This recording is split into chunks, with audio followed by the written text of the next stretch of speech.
1 Corinthians 13, please. 1 Corinthians 13.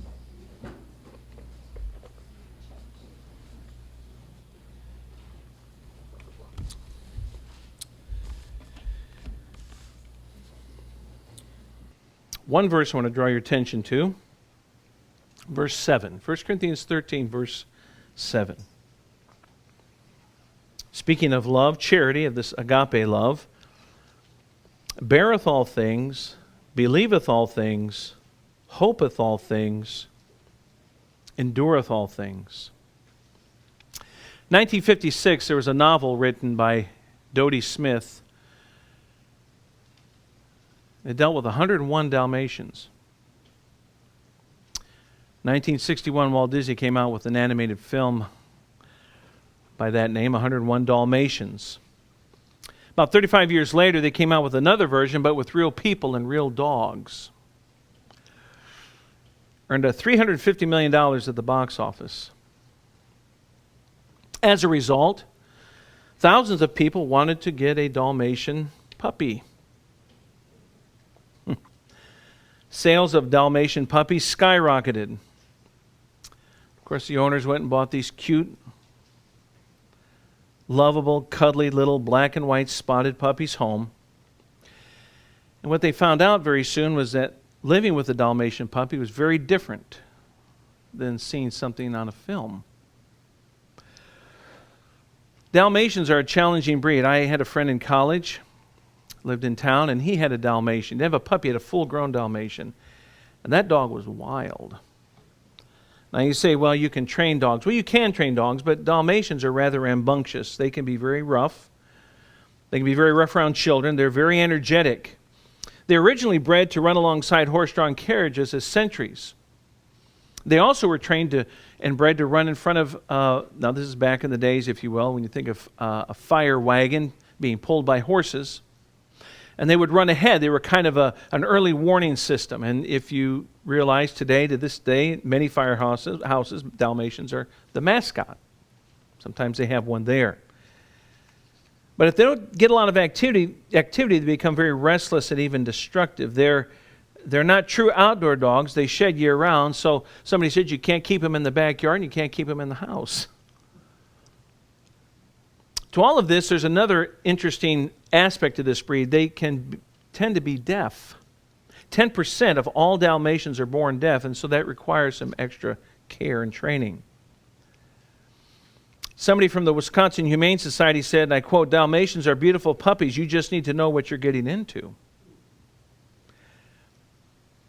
It's interesting, they said that not long after the release of 101 Dalmatians, this last one, several years ago now really, that dog shelters across the United States saw a dramatic increase in the number of Dalmatian dogs being abandoned by their owners. One organization in Florida came into existence simply to rescue Dalmatians.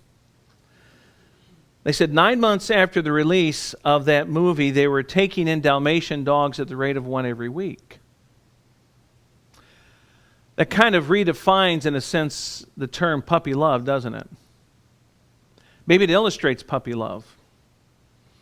You see something cute and cuddly, and as my wife says, almost all baby animals, people and animals are cute. There's a couple that she doesn't like. She does not like baby pugs. She doesn't like pugs, period. But I say, even look at a baby pug. Now, isn't that cute? And she goes, no.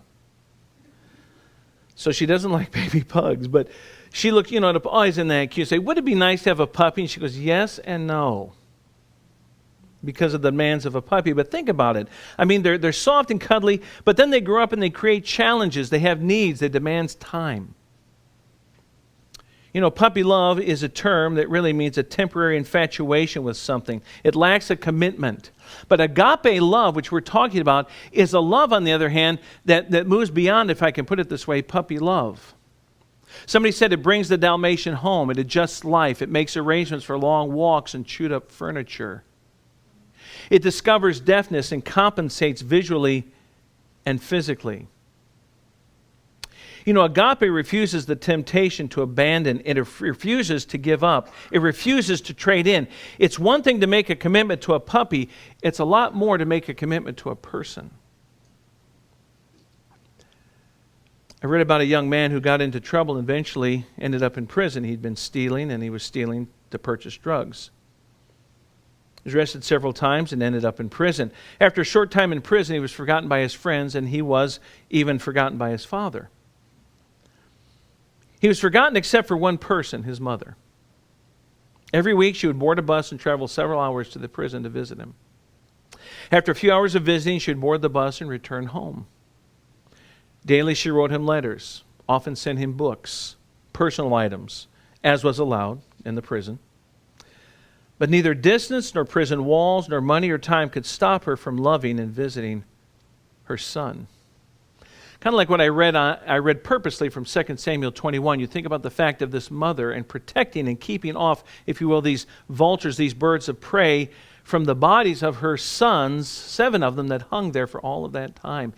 If I could put it this way, love is tenacious. Love is tenacious. I like the term tenacious. It's got a good sound to it. Tenacious. What does tenacious mean? It means to keep firm hold of something. It means not readily relinquishing a position, not easily dispelled. And I think that's what we find here in 1 Corinthians 13 and verse 7. About beareth all things, believeth all things, hopeth all things, endureth all things. Love is tenacious. Bible love, agape love, is tenacious. And we should be loving in this way continually, because when you look at that, all those verbs, and we've looked at this, all these terms about love, descriptions, they're verbs, they're action words. It's something that love does. It's not just a feeling, it's not just an emotion, it's what love does. It's a choice, it's a matter of the will, and it's always active. These things are continual, they're ongoing. And so I want to preach to you this morning on love is tenacious, and I want to look at these 4 things, but I have 2 points overall. And I want you to, first of all, consider a couple things we see here. And first of all, I want you to notice the embracing nature of love.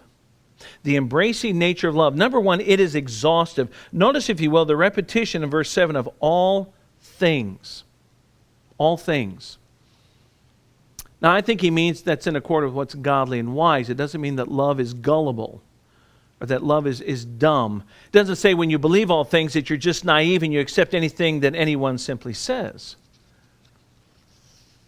He doesn't mean love just believes anything.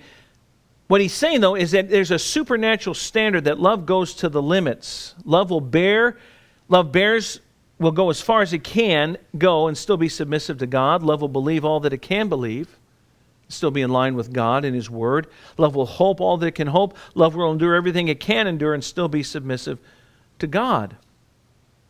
Love will go to the limits. Now you need to turn there, but I'm just going to read for you back in Luke chapter 6. And this kind of goes along with a little bit what we've read. I'm reading, if you will, Luke's gospel, his account. We looked at this recently in Matthew. But listen to Luke chapter 6 and verse 32. And Jesus says, "For if you love them which love you, what thank have ye? For sinners also love those that love them. And if you do good to them which do good to you, what thank have ye? For sinners also do even the same. And if you lend to them of whom you hope to receive, what thank have ye? For sinners also lend to sinners to receive as much again." And then Jesus says this, and this is where it ties in, if you will, with Matthew 5. All of this does, but he says, "But love ye your enemies, and do good and lend, hoping for nothing. Again, and your reward shall be great, and ye shall be the children of the highest, for he is kind unto the unthankful and to the evil. Be ye therefore merciful as your Father also is merciful." So when you stop and think about it, to whom is the Lord showing kindness today? Just to us here, sitting here in this church?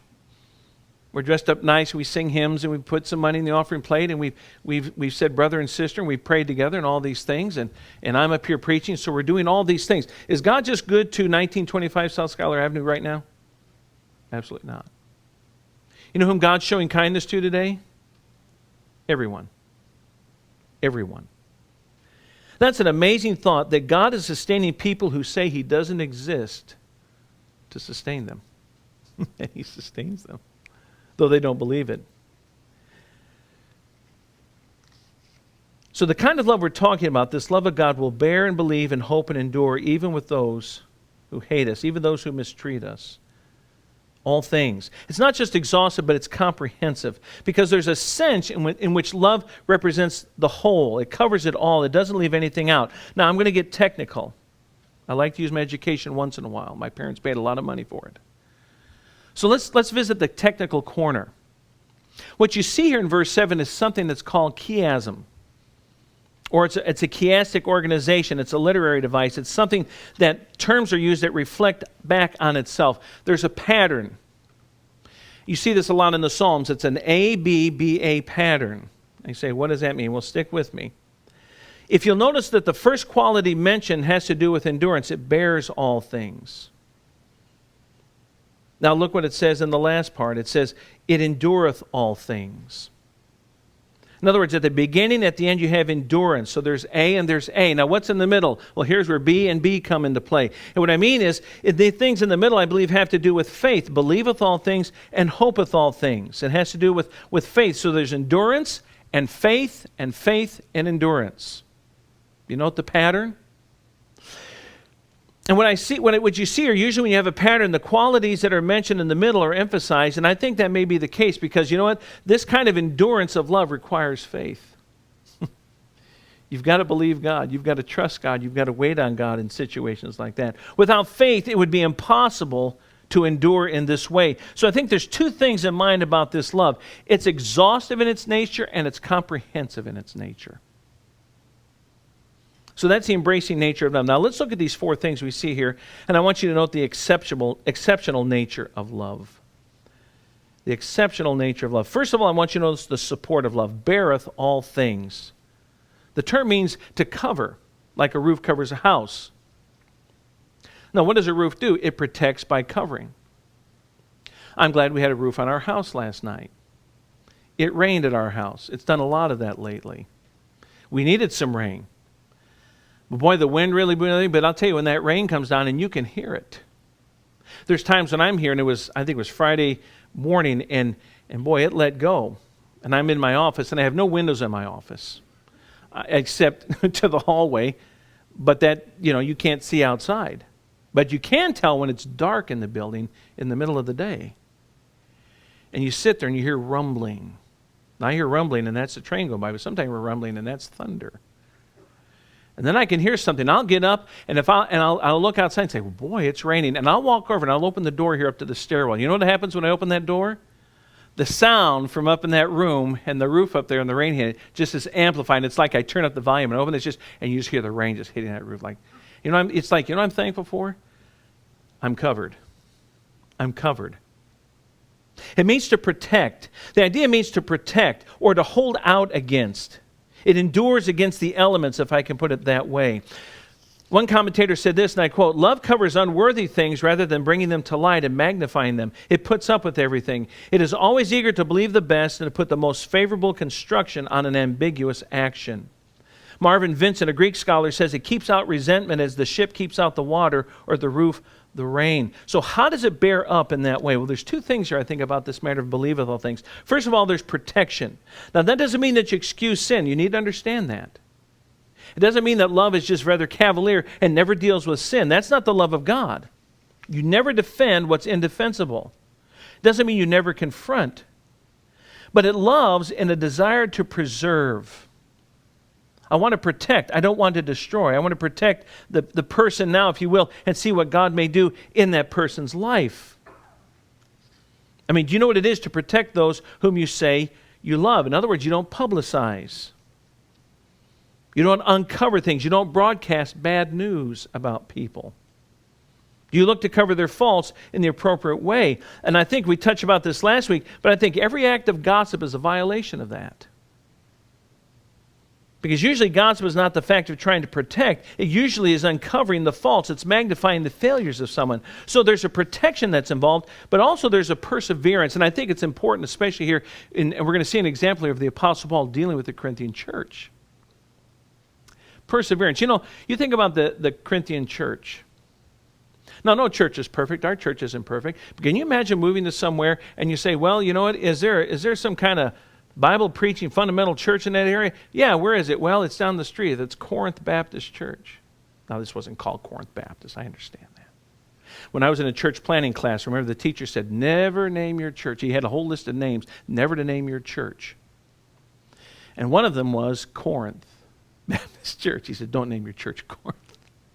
I used to laugh because when I worked on a church in Extension up in North Carolina, and every weekend I'd go by a road in North Carolina. I used to get there and I'd go along Route 10, North Carolina 10, and I can't remember the name of the road, but there's a big sign right there and it said Corinth Baptist Church that way.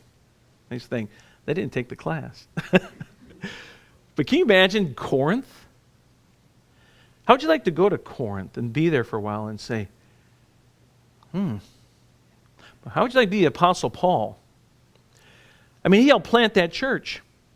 These people came to faith in Christ through his ministry efforts, and now what you find, a lot of the Corinthians, they're turning a deaf ear to him. They're willing to listen to the accusations of false teachers that are coming along, and they're making all kinds of claims and slanderous accusations against Paul and what he's like, and that he's weak, and he doesn't believe this, and he's not going to show up, and he'll not do anything. All these different things that they say, and even question whether he really is in the faith.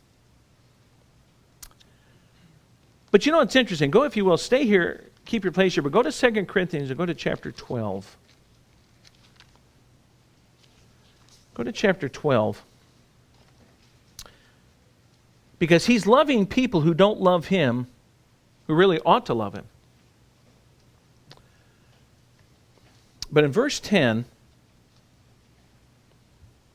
he says this, therefore I take pleasure in infirmities, in reproaches, in necessities, in persecutions and distresses for Christ's sake, for when I am weak, then I am strong. Now you expect to be hated by the unsaved. You expect to be hated and assaulted by the enemies of the gospel. But the deepest pain, the real disappointment that comes, is a lack of love coming from the people who love the Lord. Now he's just talked about the fact, and this is an interesting passage when you read about it, of the fact of where he says, you know, his thorn in the flesh, and he's talking about that, and God had given that lest he should glory in his infirmities. But he realizes that God's grace is sufficient, and that when he's weak, he's strong, so he's going to glory in these different things. Well, he goes into, if you will, some of the trouble that he's facing. He says, I'm become, in verse 11, a fool in glory, and ye have compelled me. For I ought to have been commended of you, for in nothing am I behind the very chiefest apostles, though I be nothing. Now what he's saying is, you didn't treat us the way you treated others. In what way did I treat you inferior? I treated you well. And he says, you know, truly the signs of an apostle were wrought among you in all patience and signs and wonders and mighty deeds. For what is it wherein ye were inferior to other churches, except it be that I myself was not burdensome to you? Forgive me this wrong. In other words, he says, you know, they were accusing him, verse 14, I'm not going to be burdensome to you. I seek not yours, but you. In other words, he said, I didn't lay any burden on you. I came, I didn't expect anything of you. He said, I was willing to give of myself and serve you, which he had done. But they were not appreciative of that. They were accusing him about money and motives. And he says, my focus is not what you have, my focus is you. And then note what he says in verse 15. And I will very verse 14, for the children ought not lay up for the parents, but the parents for the children. And I will very gladly spend and be spent for you, though the more abundantly I love you, the less I be loved. Isn't that quite a statement? What is he telling this church family? He says, I don't have any resentment. He said, you should treat me better than you have. He said, you should compel me to glory. He said, I've not held anything back. He said, and I've not been charged, but I've not laid any burden upon you. He said, but here's the reality. He says, I'm willing to give of myself and be totally spent, exhausted, everything exhausted of me for you. He said, though the more I love you, the less you love me. There's a love that's tenacious. There's a love that beareth all things. Now you can go on and read in verses 16 and following, but he talks about the fact that he goes on, he says, I'm going to spend and be spent for you. But love bears all things. Think about that, the support of love. It preserves and it protects. That's the support of love. It bears all things. Notice secondly, if you will, the simplicity of love. It's completely trusting. You know, I think when we simply, what is the song says, and I can't remember exactly, if our love were but more simple. The song, and I'm drawing a blank. I'll have to look it up. I think it's in our hymnal. But it speaks about the fact that if our love were more simple, we would simply take him at his word. See, there, if you will, is the simplicity of love. It's a completely trusting that we take God at His word, whatever He says, very simply. We would trust Him. We wouldn't complicate His word. We'd try to redefine it. When we think about love, I guess a good way to put it is that we give the benefit of the doubt. What's the most favorable possibility? We resist the urge to engage in drama and think the worst possible motive on someone. Now again, it's not something that's gullible, but we think about it, we have the best in mind. It's interesting, you think about the Pharisees, they didn't treat Christ that way, did they? The Pharisees were constantly carping after Jesus Christ. When Jesus told the paralyzed man that his sins forgiven, you know what the Pharisees said? This is back in Luke 5. They immediately said, "You're blaspheming God. Who can forgive sin but God?" Well, the Lord further evidenced His divine claim He can forgive sins because He tells the man, He says, if I'm putting it in my vernacular, pick up your stretcher and walk home. And he did. See, it's one thing your sins are forgiven you, and he's still just laying there like that. Well, who are you? Well, I'll show you the power that I have and the authority. Pick up your stretcher and walk home. And that man does that. So you stop and think about it. I mean, even though this paralyzed man did this, you know what they did? You know what they were convinced of? He was an imposter. Nope, can't be true. I mean, they saw the power of God demonstrated very clearly, and they continued to say that he was nothing but a deceiving blasphemer. And that was in broad daylight. They would not believe the best about Christ. Why? Because they hated Him. Hate believes the worst. Love believes the best. Love believes the other person is innocent until proven guilty. That's supposed to be a hallmark of our law and justice in this nation. You know what happens a lot of times, especially, if you will, in the area of social media? You're guilty until proven innocent. You know what that is? That's not love. That's hate. That's a spirit of hate. The simplicity of love doesn't jump immediately to blame the other person or jump to a conclusion. It's uncomplicated. It takes people at their word. Now, I'm not saying that you're to be gullible. I mean, if your child walks up and they've got chocolate icing all around their mouth and you say, "Did you eat any chocolate cake?" or "Did you take that cupcake off the counter? I can't find it. Did you eat that?" and they go, "No." Don't be simple in that respect. Say, "Oh, you must not have. Did somebody put that on your face?" "Mm-hmm. Who did it?"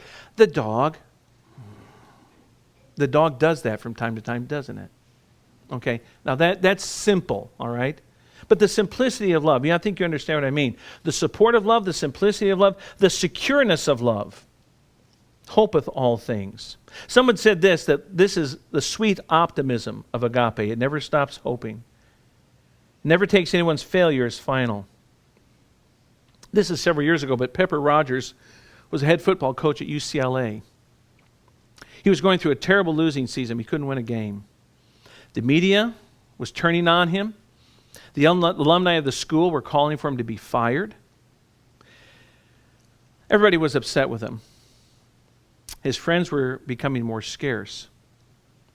And Pepper Rogers said on one occasion he was not even sure where his wife was in all of this. She'd become very quiet.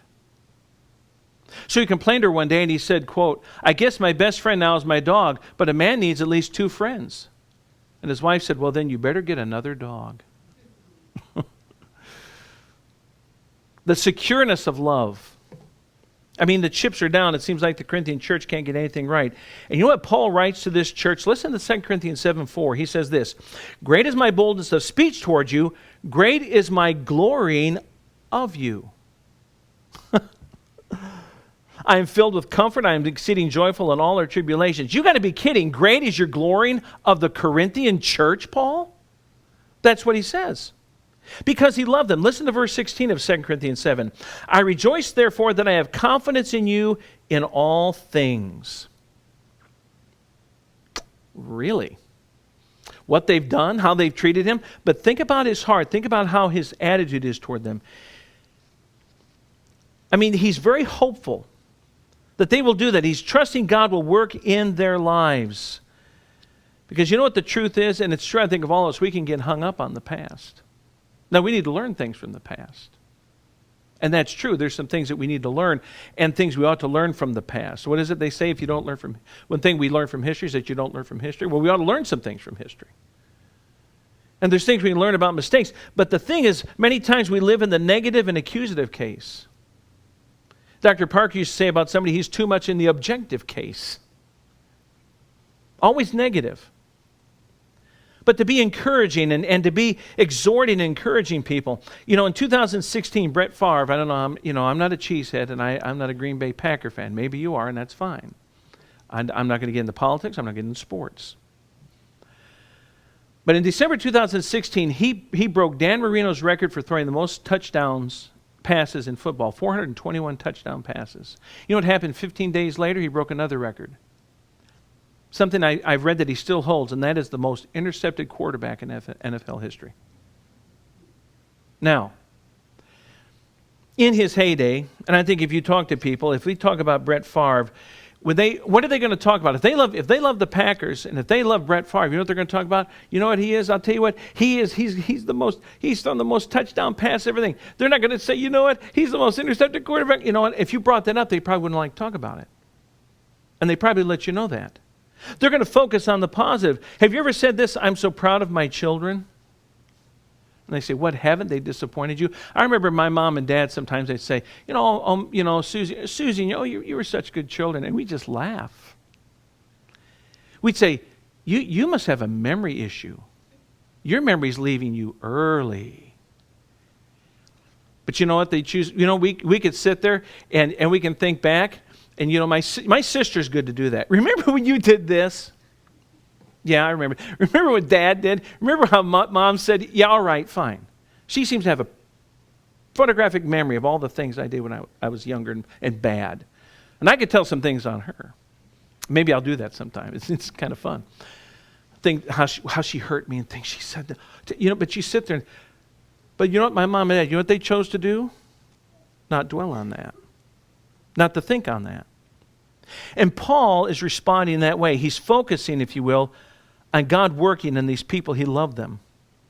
One author wrote this agape is demonstrated in the hearts of the parents of a backslidden child, the spouse of an unbelieving marriage partner, the church that has disciplined members who do not repent. They all hope and love that the child, the spouse, or the erring brother or sister will be saved or restored. Love refuses to take failure as final. God would not take Israel's failure as final. Jesus would not take Peter's failure as final. And Paul would not take the Corinthians' failure as final. How do you view those around you? How do you view family? True love chooses to focus on hopeful things. The support, the simplicity, the secureness, and finally the steadfastness of love. I think this is a fitting way to end this. What good are all the other qualities if we stop? Endureth all things. Somebody put it this way, agape does not have a back door. Aren't you glad that God doesn't have a back door in his love for you? Let me ask you a question. Do you deserve for God to love you? Okay. Think about this past week. Just think about this past week. Maybe just think about yesterday. See, I don't want to think about yesterday. Let's think about it. I don't want to think about it. Okay. I know why you don't want to think about it, because there's something about yesterday you don't want to think about. But you know what? Ever since the day, here's the amazing thing. Here's the amazing thing about parents. I think parents that have hard to love for their children. When I think of all the times when I was growing up that I disappointed my parents, when I went off to college, one thing clearly changed. My mom quit cooking. When I came home, my first Christmas break, she says, kitchen's closed. She goes, maybe I'll make 1 or 2 meals. I've shared this before. I said, where are we going to eat? What's for supper tonight? She goes, Wendy's has a good baked potato. I said, so? I don't care. What are we having for supper? Wendy's has a good baked potato. Guess what I had for supper? Baked potato. At Wendy's. Welcome home. Let's go to Wendy's.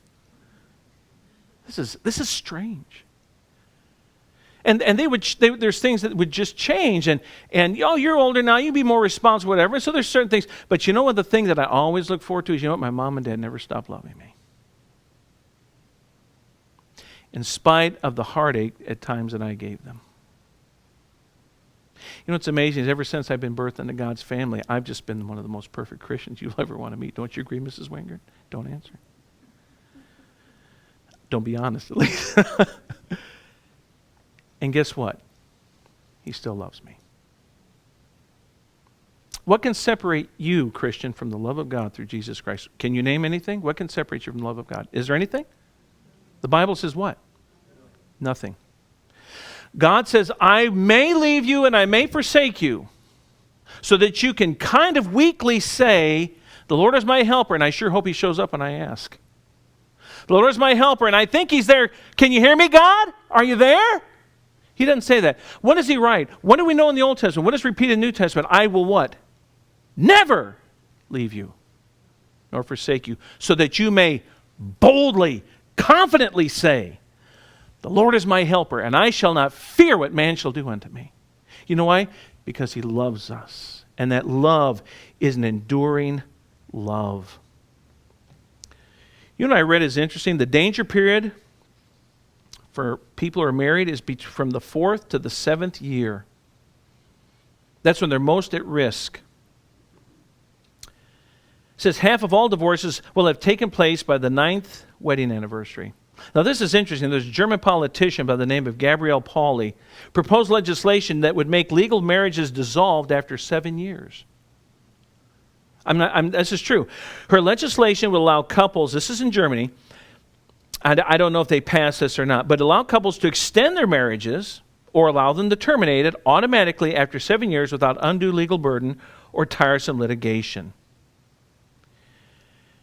You say, well, that's crazy. Yeah, but that's how the world thinks. There's one author that suggests that we plan on 3 spouses over the course of a lifetime. You plan on that. You know what that is? That's 101 Dalmatians. That's puppy love. That's no commitment. That's love when it's soft and cuddly and there's no apparent challenges. The love of Christ, thankfully, is not just a 7-year thing. It's everlasting. And we need to demonstrate that as well to our spouses, to our children, to an assembly, and realize that our love is not going to be fickle. It's not going to be based just on circumstances, but there is an endurance, there's a commitment to that. It's interesting, the term that's used here for endure is a word that means used of a soldier in battle fighting for his life, and he refuses to desert the front lines. In other words, can I put it this way? This is love when life gets tough. And sometimes life gets tough, doesn't it? This is a rough world. It's a sinful world. I've shared this with you before, but I can't think of a better illustration in our day for this. In a book that I have, the author quotes Robertson McQuilkin. He's the former president of Columbia International University. It's been several years since I've shared this, but this always speaks to my heart. Dr. McQuilkin's wife, Muriel, was in the late stages of Alzheimer's disease. And he resigned from Columbia to take care of her. And here's what he wrote in his letter of resignation, I'm quoting. My dear wife, Muriel, has been in failing mental health for about 8 years. So far, I've been able to care for both her ever-growing needs and my leadership responsibilities at Columbia. Recently, it's become apparent that Muriel is contented most of the time she is with me, and almost none of the time I am away from her. It is not just discontent. She's filled with fear, even terror that she has lost me, and always goes in search of me when I leave home. It is clear that she needs me now full time. This decision was made in a way 42 years ago when I promised to care for her in sickness and in health, till death do us part. So, as I have already told the students and faculty, as a man of my word, I will do it. She has cared for me fully all these years. If I cared for her for the next 40 years, I would not be out of debt. Duty, however, can be grim and stoic. But there's more. I love Muriel. She is a delight to me. I do not have to care for her. I get to. I do not have to. I get to. There's much more than temporary infatuation when everything is sunshine and roses. This is a love that issues forth during the pressures and challenges of life. True love is tenacious. I want to go back to prison, mentally speaking. Remember the story I shared at the beginning of my sermon with this mother and her son? I want to share another story, and I'm going to let her tell it in her own words. It's written by a Christian lady whose husband is in prison. And this is what she writes, and I quote, I met him when I was 19, married him at 20, and we were separated when I turned 22 because he was arrested and convicted of a violent crime. He had failed himself, his family, his wife, and his future. But he was my husband. I was sad, disappointed, mad, and frightened, but I loved him. I stayed with him through weeks of trials, his years in jail, and now decades in prison. I believe in the covenant of marriage and in God before whom we stood as we took our vows. I am now 50. He is 55. I see him 4 hours every weekend, and I talk to him on the phone twice a week for 20 minutes. I'm not deceived or a martyr. I'm not uneducated or desperate. I am a wife. I work, have a mortgage, a 9-year-old car, 2 dogs, and bills just like everyone else. It is hard sometimes to imagine that I'm only one wife of over 2 million men behind bars. I've not made many friends at the prison. I've kept that part of my life separate, but it is always there, always a part of every decision and choice I make. Somewhere in here I think I'm supposed to say I believe my husband is innocent, that the system didn't work and we're victims of whatever, but that isn't the point. Yes, I get angry at the situation. I have grieved the loss of many of the normal things others have done, like having children and vacations abroad. This is not the life I would have expected for myself 30 years ago, and it isn't one I recommend to others, but it is my life. At 50, I've come to the conclusions it is not the life that I have that defines me. It is the way I choose to live that life. I choose to live it being faithful. This brings me peace, allows me to have joy, and keeps me aware of my husband. My faith has given me the foundation to live this life, not just survive it. Faith in God who has not abandoned me. That's powerful, isn't it? It's quite a testimony. You know, agape, if I can put it this way, really is a description of the character of God. These are enduring qualities of love that mirror the nature of God, but demonstrate His love through us. There's the support of love. It covers and protects. It bears up under the pressures of all things. There's a simplicity of love. It believes the best of all things. The secureness of love. It chooses to infuse itself and others with hope. The steadfastness of love. It refuses to run from the challenges of life. Now, our dear Lord loves us like that. And may God help us to be conformed to His image and realize our dependence on Him. We need the Spirit's help for that. That kind of agape love can only be born in and through us, through God Himself. And we're indwelt by His Spirit. And it takes a lifetime, if you will, to practice it. I don't think we ever fully master it, but we need to grow in it and allow the Spirit of God to bear this fruit in our lives. Then we, like Him, demonstrate to those around us lives that are marked by true love. Is it not interesting that Jesus said, here's how they're going to know that you're my disciples. Here's how other people are going to know that you're learning of me and following me. What is that? That you have love one to another. So that's where it begins, in your marriage, in your home, in this place. And then it expands outward. Because we're to love God with all our hearts, and we're to do what toward our neighbor? Love them. Love is tenacious.